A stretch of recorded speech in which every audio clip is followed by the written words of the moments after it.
Okay, so we got the under dash system done. Well, I shouldn't say done. I got it installed in the car through the bulkhead firewall connection and all that. So take a see if we can see down in there. Not really sure. Anyway, it's in there. All that's in. The back bracket is on. The only thing that I have to do now inside, obviously, is the wiring, which shouldn't be a big deal, hopefully. I'm going to try to tie into the existing circuit that was there. If not, then I'll have to try to figure out a new source for power. The one thing that's different about this Gen 5 kit versus the other kits I've installed is the AC lines. Let me show you what I'm talking about over here. So, sorry for bumping the camera and all that. They have pre-made the hoses, which is great because I don't have to cut and crimp the hoses. The only issue is usually it's they're really long and you have to cut them anyway. So hopefully they have determined that these predetermined lengths are correct. My concern is they're not. So we'll see about that. I'm going to try to install a couple of them on the car as they are. If not, I have the crimping tool for these. Cutting them is pretty easy. I usually do it with a pair of, I have like wire cutters that are really big, or, in some cases, maybe you can use like a cutoff wheel or whatever. This stuff's pretty robust, as it should be. It sees a lot of pressure. So we're going to see if that's going to be a good thing or not. If not, I have a box of fittings that are laying around. I've got some straights and 90s and maybe some 45s. If I don't have what I absolutely need, there's a local place nearby that sells all that stuff to help me out, hopefully.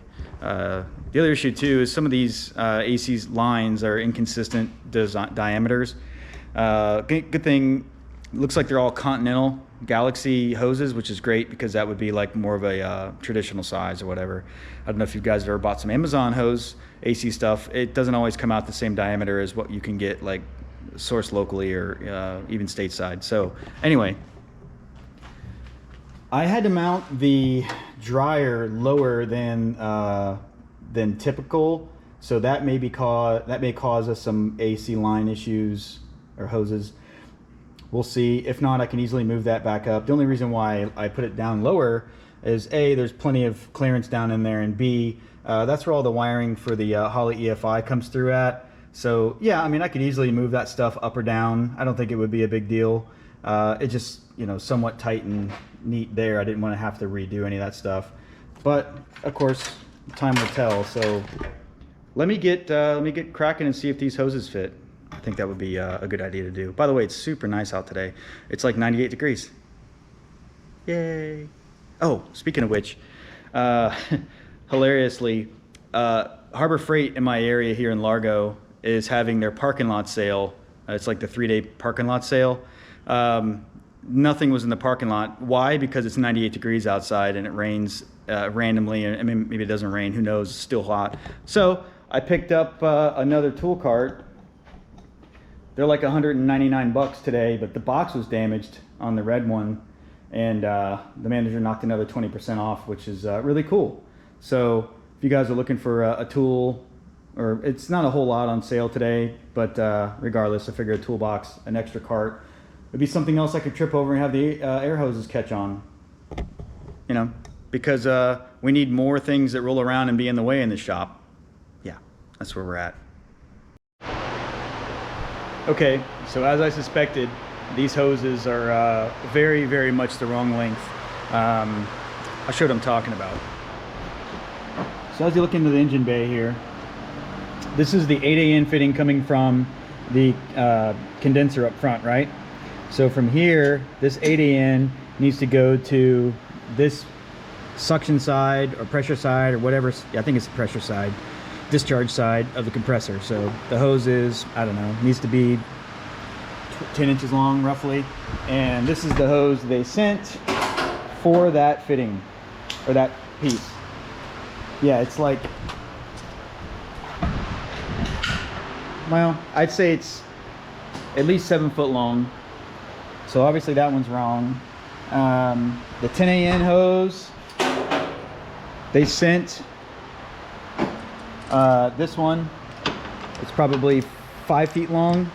It just needs to go from this part of the compressor to the firewall fitting, which is probably 3 feet. So I looked through my stash of fittings that I have, and the problem is the fittings I have are the same ones that are on here, and some of them need to go to straight versus 90, and you know, maybe a 45 here and there, and I just don't have the right stuff. So it looks like I'm kind of halted in progress as far as the hoses go. Not a big deal. I'll be able to get all that stuff on Monday or Tuesday or whatever. Today's Saturday. So I guess what I'll do is also, oh, and then also I tried to do the heater hose, and I have enough to do one side of it, and I'm about 3 inches short the heater hose that I have here at the shop to complete that. So I'll go to the parts store later on today and get, you know, 6 or 7 feet, 10 feet of it, whatever. I like to have extra laying around a 5/8 heater hose, just because I use it for more than just heater hose. You know, use it for wire protection or whatever else. So looks like I'm going to be digging in under here.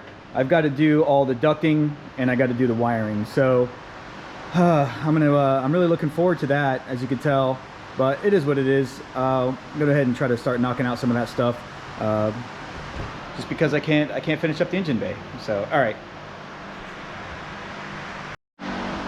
Okay, so this is where we are as of I don't know, 7:45 tonight. I got the all of the interior parts put back in. All the hoses are done. The whatever, not hoses, but yeah, the vent hoses. Glove box has the new one installed.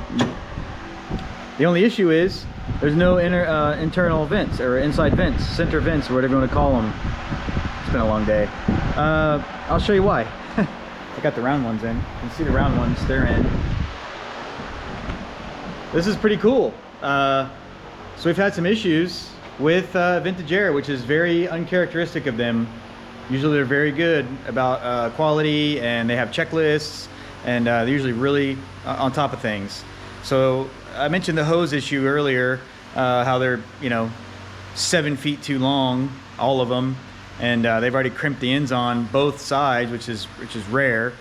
Anyway, here's the vent brackets, I guess. The parts, the vents should go in here. There should be squares cut into these pieces. The two separate ones are for if you have like a center console in the car, and this is the big one. Center one is designed if you do not have a console in the car. So here's their checkoff list. Which was done on, I don't know, 8/23 by somebody. But even in the picture, you can see the ones with the holes for the plastic vents that go in there. You know, the little squared guys that snap in, and then you connect the hose to the back side of it. Yeah. So either I'm going to have to try to cut these out myself, which I'm sure will go great, or we're going to have to try to contact Vintage Air. So yeah, like I say, guys, it's very uncharacteristic of them. Usually they're really good. So I don't know what's going on. I'm gonna give them a call Monday and see if they either can send me some hoses without the ends crimped on it, and then I can just do it myself, or just tell me I'm screwed and I'll just buy some ends locally, which again, that's not the end of the world. There's a place locally here to do that. But the plastic vent brackets is it's pretty funny. So anyway, I'm gonna wait to finish up the wiring. All these wires, this gets landed to the compressor and this like the low pressure switch, and the whites are the grounds and the reds are battery voltage. I'm gonna wait to finish all that up because I don't have the battery in, and the battery tray's out of the car.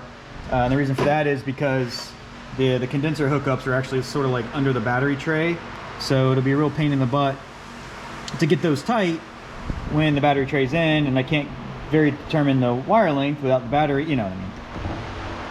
You guys know what I mean. Anyway, so a little frustrated, to be honest. You know what? It's hot rodding. This is part of the game. They're trying to bang these things out, and things happen. I'm not, you know, as long as they help us out, we'll be fine with that. So anyway, hopefully I'll give you guys some more information on these the next day or so and see what happens. All right, so I want to give you a quick overview of the 66 Mustang Vintage Air AC install. Everything is on the car. Turn it around here. So condenser is in, obviously. All the hoses are made for the AC compressor. It's tough to see it, it's way down there buried. Did some wiring, obviously. Got the hoses made, the right size hose at least.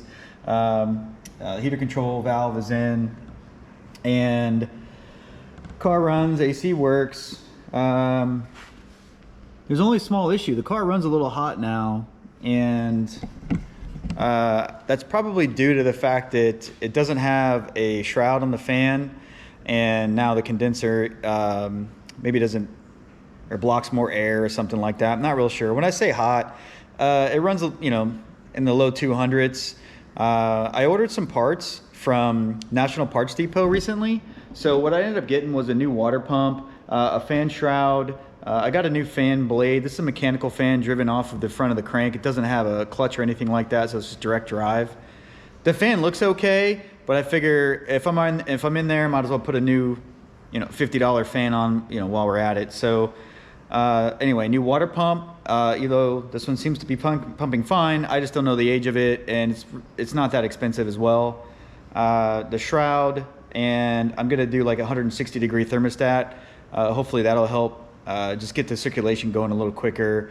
I have no idea what's in it now. It could have 190 or whatever. I'm not really sure. Don't know. So anyway, just wanted to give you guys a quick update of where we are. The hoses actually came out pretty good. See, the battery tray is super tight down in there. I don't know if you guys can see that or not. So it's tough to get those on without the battery, with the battery tray in the car, I should say. So anyway, it came out good. Had a bit of a squeaky belt issue. That's V-belt life, I guess. I eventually got it tightened up, and seems to stop.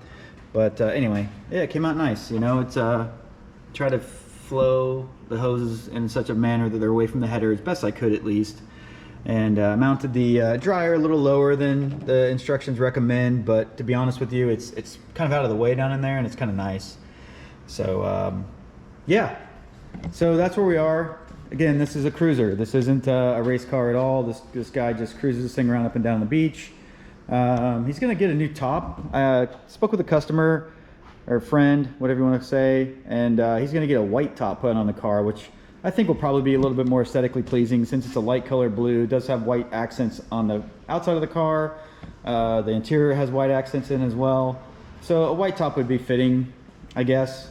It certainly will help keep the temps down, because I'm sure that black top is 1,000 degrees in the summertime here in Florida, or the wintertime in Florida, because it's the same all the time. I did get something in for the next project, which is going to be pretty cool. Quick Performance built a 4.9-inch for a 55 Chevy for me, and just waiting on a couple parts. Here's the housing. Looks great. I mean, nice and robust. See that? Flung the parts right on the ground, but it's nice and robust. I got the 1/4-inch thick axle tubes. I got the jack pad welded on, and of course I got the filler, which I think is pretty cool to have. Makes life a lot easier. So the axles are in, brakes are in, but no third member yet. So they're having a bit of delay. Spoke to the guy at Quick Performance. They're super nice people. If you get a chance to talk with those guys, they're real nice. The parts, they ship at UPS, which is kind of strange. So each component comes in its own little box. I guess they do that just to knock down the shipping costs, or maybe for customers that don't have a forklift or anything like that. It's pretty easy to deal with it. But yeah, anyway, I talked to the guy. They're having a hard time getting qualified rear end specialists to help them. They were just inundated with rear axles at the moment. And when I say inundated, the guy said there's 1,000 rear ends in the queue right now, which, you know, good for them, man. That's awesome. Their prices are, I mean, granted, we're gonna have to wait a little bit, but they were like, for the same setup with another company that starts with M and ends in R and has a OSE in the middle of it, they were like $1,000 cheaper for the same stuff, maybe like $1,200 cheaper. So to me, that's significant when you're talking about, you know, a $3,200 rear end versus a $4,500 or $4,800 rear end, but it's a big difference in price. So anyway, that's it. Just figured I'd give you guys a quick update on the Mustang. When the parts show up for the cooling stuff, I'll go ahead and maybe make a small video of me putting that stuff on as well. And yeah, that's it.